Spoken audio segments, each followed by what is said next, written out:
ಪದೇ ಪದೇ ಹಣಕಾಸಿನಲ್ಲಿ ಸಮಸ್ಯೆಗಳು ಉಂಟಾಗುತ್ತಿದ್ದರೆ, ವಿನಾಕಾರಣ ಸಾಲಗಳನ್ನು ಮಾಡಿಕೊಳ್ಳುತ್ತಿದ್ದರೆ, ಈ ಒಂದೇ ಒಂದು ವಸ್ತುವನ್ನು ಕೆಂಪು ಬಟ್ಟೆಯಲ್ಲಿ ಸೇರಿಸಿ ಈ 3 ವಿಧದಲ್ಲಿ ಕಟ್ಟಿ ಹಾಕಿ ಮನೆಯಲ್ಲಿ ಬೀರುವಿನೊಳಗಡೆ ಇಡುವುದರಿಂದ ಮನೆಯಲ್ಲಿ ಯಾವಾಗಲೂ ಧನ ಆಕರ್ಷಣೆ, ದುಡ್ಡಿನ ಸಮಸ್ಯೆ ನಿವಾರಣೆ ಆಗಿ ಮನೆ ಏಳಿಗೆ ಆಗುತ್ತದೆ. ಆರ್ಥಿಕದಲ್ಲಿ ಅಭಿವೃದ್ಧಿ ಅಕ್ಷಯವಾಗುತ್ತಲೇ ಇರುತ್ತದೆ.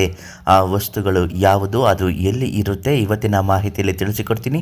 ನಿಮ್ಮ ಜೀವನದ ಯಾವುದೇ ರೀತಿಯ ಸಮಸ್ಯೆಗಳಿಂದ ಬಳಲುತ್ತಾ ಇದ್ದರೆ ಈ ತಕ್ಷಣ ಪರಿಹಾರಕ್ಕಾಗಿ ಪಂಡಿತ್ ಯಶವಂತರಾವ್ ಗುರುಗಳಿಗೆ ಒಂದೇ ಒಂದು ಕರೆ ಮಾಡಿ ಪ್ರತಿಯೊಂದು ಸಮಸ್ಯೆಗೂ ಶಾಶ್ವತವಾಗಿ ತುಂಬ ಚೆನ್ನಾಗಿ ಪರಿಹಾರ ಹೇಳುತ್ತಾರೆ.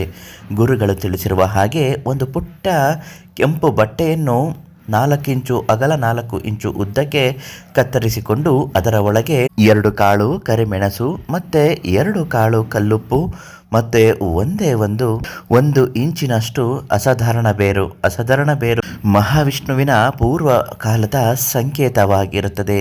ಈ ಅಸಾಧಾರಣ ಬೇರಿನಲ್ಲಿ ಧನ ಆಕರ್ಷಣೆ ಮಾಡುವ ಶಕ್ತಿ ಇರುವುದರಿಂದ ಹಣಕಾಸಿನಲ್ಲಿ ಅಡೆತಡೆಗಳು ನಿವಾರಣೆ ಮಾಡುತ್ತದೆ. ಇಷ್ಟನ್ನು ಒಟ್ಟಿಗೆ ಸೇರಿಸಿ ಮಹಾವಿಷ್ಣು, ಲಕ್ಷ್ಮಿ, ಕುಬೇರನ ಫೋಟೋ ಮುಂದೆ ಇಟ್ಟು ಭಕ್ತಿಯಿಂದ ಸಂಕಲ್ಪ ಮಾಡಿ ಪೂಜೆ ಮಾಡಿ.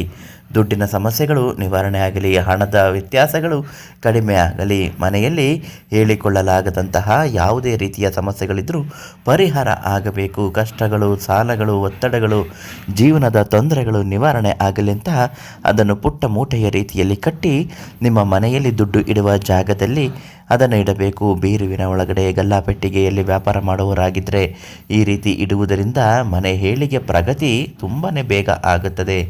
ಈ ಒಂದು ಅಸಾಧಾರಣ ಬೇರು ಎಲ್ಲಿ ಸಿಗುತ್ತೆ ಗುರುಗಳನ್ನೋದಾದರೆ, ಖಂಡಿತವಾಗಿಯೂ ತುಂಬ ಕಷ್ಟದಲ್ಲಿದ್ದವರಿಗೆ ಈ ಅಸಾಧಾರಣ ಬೇರನ್ನು ಪಂಡಿತ್ ಯಶವಂತರಾವ್ ಗುರುಗಳಿಗೆ ಕರೆ ಮಾಡಿ ಅವರು ನಿಮಗೆ ನೀಡುತ್ತಾರೆ. ಕೆಲವೊಂದು ಮಂತ್ರಗಳನ್ನು ಉಪದೇಶ ಮಾಡುತ್ತಾರೆ. ಆ ರೀತಿ ಮಾಡಿ ತುಂಬ ಒಳ್ಳೆಯದಾಗುತ್ತೆ.